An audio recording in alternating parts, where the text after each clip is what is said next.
Bonjour tout le monde et je vais commencer par remercier Guillaume Amboise et jeune confrère qui m'a invité à prendre part à ce grand forum.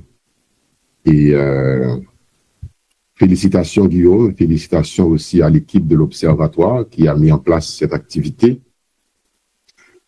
Et j'ai eu le plaisir de suivre cette activité depuis vendredi. Et j'ai envie de faire un petit commentaire avant de commencer. J'espère que l'organisateur ne comptera pas cette partie de mon intervention dans le temps qui m'est accordé pour faire mon intervention. N'est-ce pas, Bichala? Et alors, l'observation est la suivante.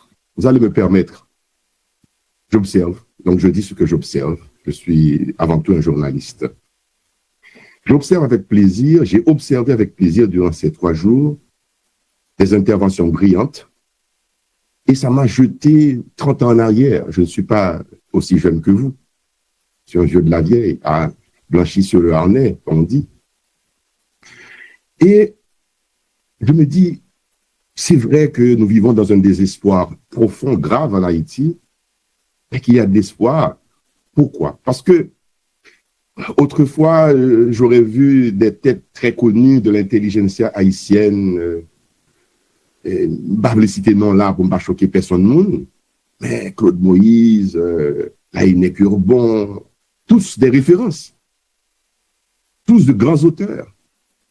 Mais je découvre avec plaisir une nouvelle génération d'experts, de jeunes professionnels haïtiens, de jeunes diplômés haïtiens, de jeunes docteurs haïtiens, et qui réfléchissent sur Haïti en dépit de la distance, malgré la distance, et qui apportent et qui proposent des solutions à notre problème.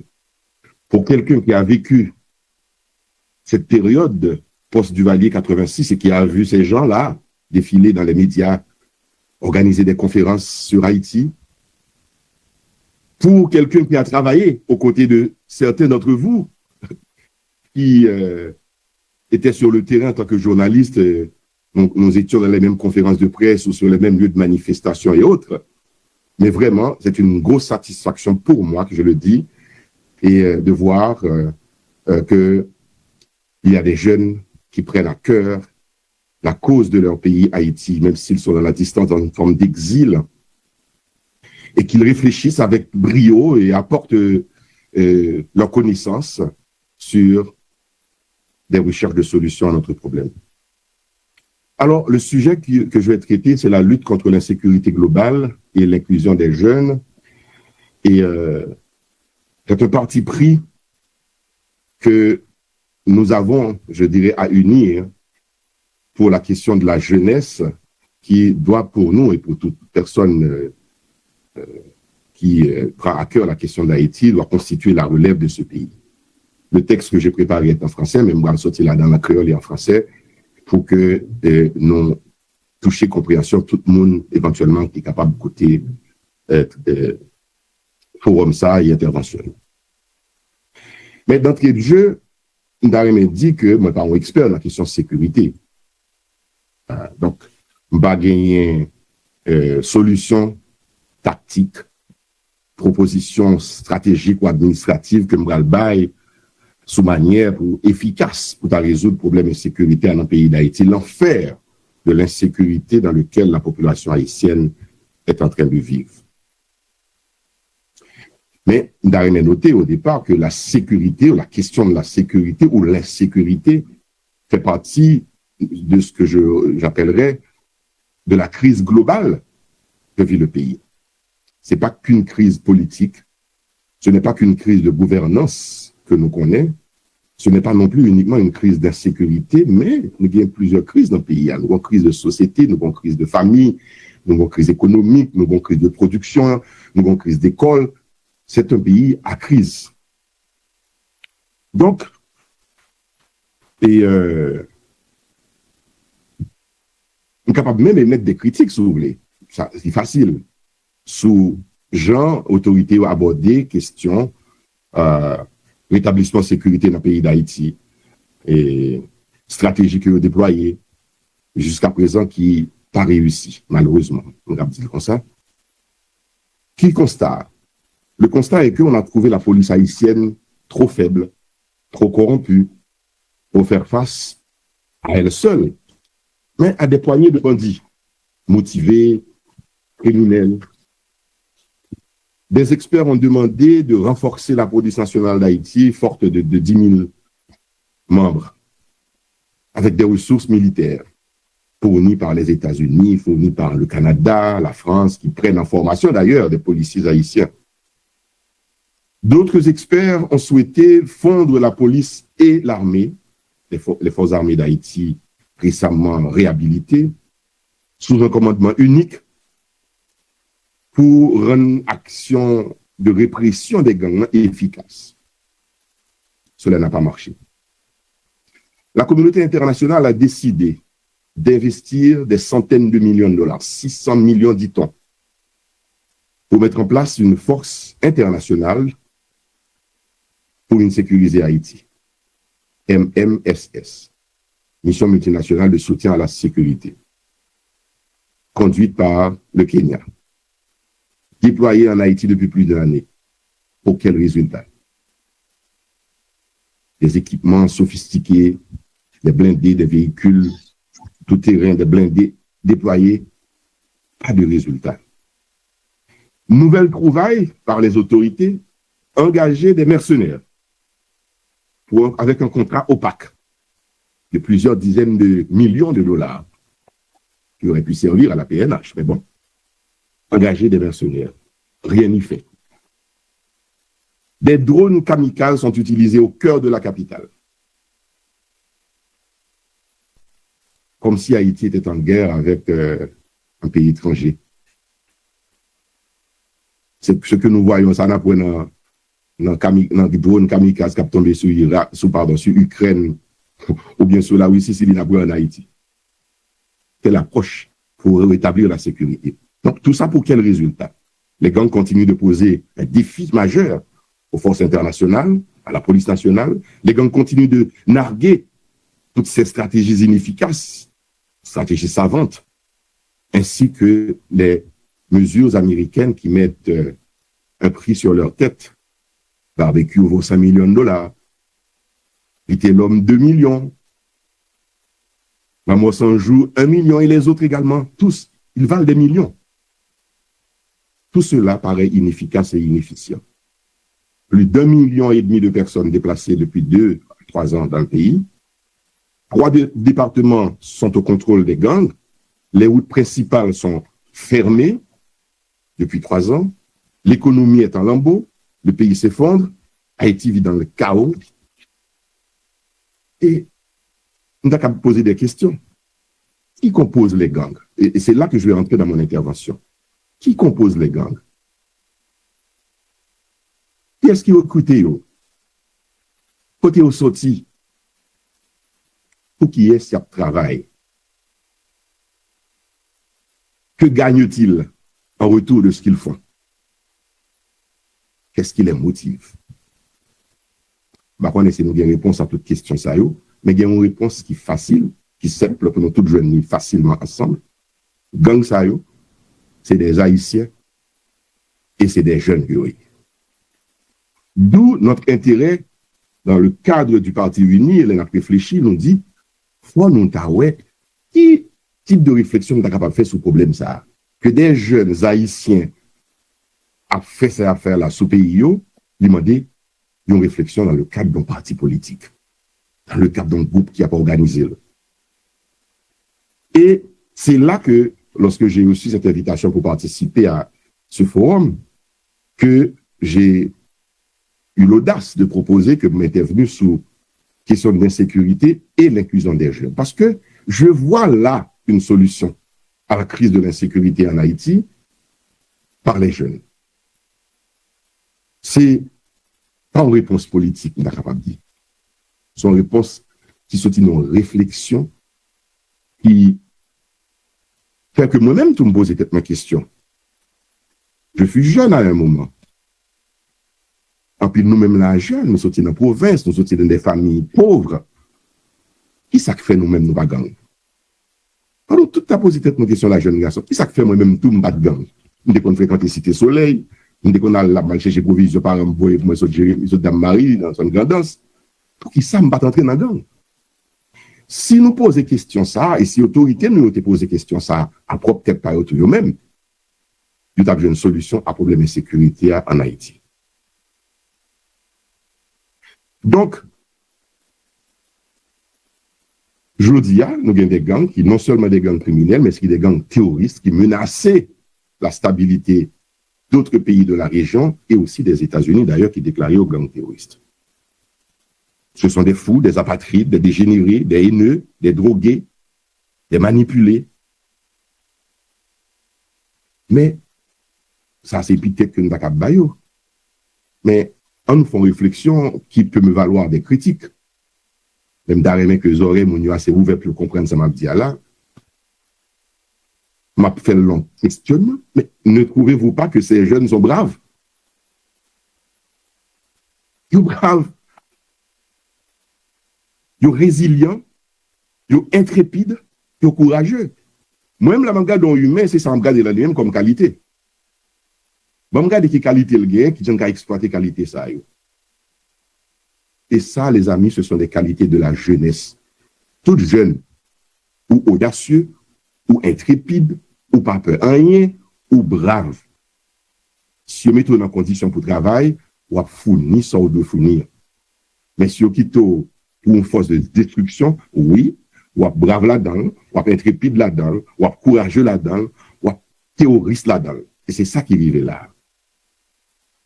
Et que ce soit des jeunes américains, des États-Unis, qui viennent gang tout, que ce soit des jeunes au Canada, ou en République dominicaine ou en Haïti, si on vivent comme des herbes folles dans la nature, il y a produit même sans arriver dans le pays d'Haïti. Notre problème, c'est l'absence de l'État, l'absence d'un plan d'État pour canaliser cette force brutale, cette force brute, disons mieux, de la jeunesse que représentent les jeunes.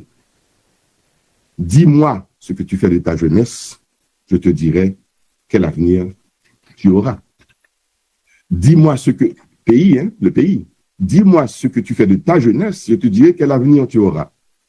Cela me ramène à l'année 2000, 25 ans après. Nous sommes en 2025. Les amis, j'étais journaliste encore, je travaillais pour l'agence France Presse à l'époque, mais j'ai quitté Métropole. Les Nations Unies, à l'entrée du nouveau millénaire, t'es présenté, t'es fait une enquête mondiale sur la population mondiale, et t'es fait par pays tout. Et t'es présenté pour Haïti l'évolution de la population démographique haïtienne. Ça, attention, en tant que journaliste, dans des conférences, ça, c'est la phrase que je vais vous répéter. Comme dit Tanguy. À l'époque, 2000 populations va arriver côté nous arriver là à peu près 11 millions, 12 millions d'habitants, hein, c'était moins que ça. Et sous des évolutions population haïtienne là, dans les années 70, Haïti était 5 millions de monde environ. 50 ans après, les populations ont doublé. Plus que doublé d'ailleurs. Dans les années 75, c'était 3,5 millions, 5 millions de monde qui étaient recensés dans le pays d'Haïti. Est-ce que le bon recensement, on connaît? Mais en tout cas, c'est ça le cas. Qui ça qui était présenté dans les Nations Unies, était présenté le rapport ça, sur l'évolution démographique d'Haïti. Expert qui était présenté là, on dit que, et c'est la réalité, donc on aime, population haïtienne dans les jeunes, 60 à 65%, elle est composée de jeunes, majoritairement, donc jeunes, largement majoritairement jeunes. Fox, ça, en nombre, si Haïti bien utilisé, là, permet à Haïti de réaliser un boom économique. Mais si par contre, et c'était déjà la tendance à cette époque, James Olivier se dit là, Yem t'attendait avec plaisir, et Dr. Abdias Dol, et sous question de jeunes, et moi, quoi, tout, Jackson se parle un petit peu de lui-même là, tout, d'absuivre. Et il dit, expert Nations Unies, hein, qui était là que tu as présenté, aux côtés d'experts haïtiens, hein, c'est pas seulement l'étranger qui est là. Par contre, si force de jeunesse, ça, en nombre que vous avez, vous pas canalisé dans le bon sens, la tourner une bombe sociale. Donc, Haïti, dirigeants ont choisi abandonner les jeunes, qui aujourd'hui avaient une bombe sociale, ça. Le regarder ça qui passe dans le quartier. Les premières images qui commençaient à sortir montraient une dévastation qui est dans le quartier, Delma, Solido, etc. Nous ne pouvons pas sans ville de prince, moi, déjà, à distance, dans la photo, qui a circulé tous sur les réseaux sociaux, nous ne pouvons pas nous ne pouvons pas dévastation de Port-au-Prince qui fait pendant 2 à 3 dernières années. Ça. Donc, Haïti a choisi bombe sociale là au lieu qu'elle prend boom économique. Là. Et qui a récupéré cette force de la jeunesse haïtienne? Les amis, on regarde bien pour nous, dans les années entre 2000 et 2025, c'est le Brésil, le Chili, la République dominicaine d'abord, les autres pays de la Caraïbe et les États-Unis, programme Biden Powell, le Canada, etc. C'est eux-mêmes qui prennent force de jeunesse noire, qui ont renforcé l'économie de la Caillou. Et à l'époque, il y a un pile là, on a peut-être quitté journaliste, qui a fait un reportage qui est full jeune, qui est dans l'aéroport, qui devant Pétionville, dans l'ambassade brésilienne, qui cherche visa, qui est dans l'aéroport, qui a parti pour Chili, mais l'autorité n'a pas jamais dit rien. N'a pas jamais fait rien. Jusqu'en 2021-2022, là, où entrer dans l'aéroport Port-au-Prince, des avions en masse, jeunes à partir pour le Nicaragua, qui vont passer par les frontières du Mexique pour entrer aux États-Unis. Jeunesse t'a pralé, et jeunesse qui était l'école là, sacré théâtre, si ça ne pas de gens dans la famille, pour me reprendre Dr. Abdias Dol, qui n'a pas un cadre familial, qui dans déperdition scolaire qui est abandonné et qui est récupéré par les groupes mafieux qui a utilisé dans le trafic de drogue, dans le trafic d'organes, dans le crime organisé et pour des raisons de contrebande des politiques, etc. Donc, voilà le choix que les autorités, les élites haïtiennes ont fait de la jeunesse haïtienne. Quitter le parti ou bien utiliser dans des bases œuvres, dans des œuvres criminelles et terroristes, je dis à là. Donc, l'un film fait constat ça, dans Unir, on dit que nous-mêmes, excusez-moi que je m'a parlé de Unir, que je ne pas parler de Unir, mon a dit c'est que la nationale de Unir qui a parlé, donc autant le faire. Et en passant, cette conférence, ce forum est retransmis sur la voix et son radio que Unir bien qui relève Voix Haïti Unie. Son parenthèse que me dit, c'est peut-être le premier parti politique qui dit, bon, lui-même, il voulait formellement un organe de communication que l'identifie à lui-même et dans quelles conditions. C'est sous boutillier lié. Bon, voilà. On va me dire ça rapidement comme ça, en passant. Donc, dans la réflexion que nous faisons, nous dit que nous, jeunes ça, si nous engageons dans une entreprise de production de capital, de ressources, il y a bien autant de bravoure, autant de courage, autant d'intrépidité qui ont été dans l'œuvre économique ça, pour le pays capable de décoller. Et c'est ça pour nous la solution, une solution à problème de sécurité. Ce n'est pas la répression qui, tous azimuts, qui c'est solution. 600 millions de dollars investis dans des équipements militaires pour venir en Haïti, char blindé, etc. Jeunes, ça y est encore, ils détruisent certains machins, ça y est. Yo, tu es moun, tu es policier qui a guéri, qui est entraîné, qui est bien équipé. Donc, ou imaginons, même jeunes, ça, sous prend, yo, mettez dans des conditions puis au travail, puis défendre frontières noires, puis défendre les frontières maritimes, etc. Puis au travail, puis reboiser pays, puis au travail dans les constructions, dans des travaux de construction et de routes, de bâtiments, etc. Oui, jeunes, yo, capables de relever l'économie haïtienne. Donc, parti pris nous, c'est faire de la jeunesse des leviers de la croissance économique d'Haïti. Faire de jeunesse, faire de jeunes des producteurs de richesse. Je dis à jeunes représenter une charge pour l'État. À la limite, une peur pour la société. C'est bombe sociale là, ça. Pourtant, boom économique là, mais non. C'est eux-mêmes qu'à la République dominicaine, on travaille dans la construction des champs de canne partout. C'est eux qui mourir dans l'armée parce qu'ils cherchent une vie meilleure ailleurs. La jeunesse qui représente 60 à 65% de la population et les projections démographiques montrent nous que nous sommes capables de bien plus jeunes toujours dans ce temps à la hausse. Parce que les jeunes de 14-15 ans il a fait Timoun, il a enfanté. Et je vais vous raconter une histoire rapidement, en peu de mots, de phrases. En 2016, lorsque dans la politique à l'élection, un groupe de jeunes sur Cité Soleil vient nous et ils ont besoin d'entrer dans le parti politique, ils viennent aider nous, etc. Il y a un jeune au campé, pas une seulement, mais plusieurs qui disent nous, bah nous moyens pour nous aider à gagner l'élection. Monsieur, je ne sais pas comment t'as aidé? Je dis, on va dans l'élection, si on va gagner ça, on va dans l'élection. Je dis, on va gagner l'élection vraiment, avec nous, si on a aidé, mais il faut nous-mêmes nous vivons pour nous jouer pouvoir, tout, l'homme sous pouvoir. Il y a un jeune qui campe et dit, mais ça va parler là. Là, moi, on ne dit rien pour nous, nous-mêmes. Nous ne pouvons pas crier pour nous, nous ne pouvons pas porter deuil pour nous si nous mourons. Donc, ça, on a fait, on a fait. Et c'est ça qu'on a constaté aujourd'hui dans la société. Jeunes, ça, yo, les amis, yo, pas peur, rien. Pour qui ça? Parce que pas entrer dans un circuit d'éducation, de formation, qui vous donne l'espoir. Donc, ouvrez des écoles. Mettez des centres de formation. Mettez jeunes dans l'étape pour étudier dans l'école classique, dans l'école professionnelle. Jeunes, ça, yo, à quitter circuit criminel là. Pour qui ça, jeunes, petits pam, l'autre, ou bien moi-même, on est politique, nous, on est secteur privé, pas qu'à oser le côté aux âmes, moi, pour le dire, mal fait tels actes pour lui, mais parce que je l'école, parce que je d'autres objectifs de vie que me fixer. C'est pour nous mettre, si haïtiens, yo, qui vivent dans bidonville, dans quartier pauvre, dans ville province, dans conditions pour rêver autre chose que de passer par des circuits illégaux, criminels, pour arriver, parce que c'est ça, vous pensez, vous capable de faire.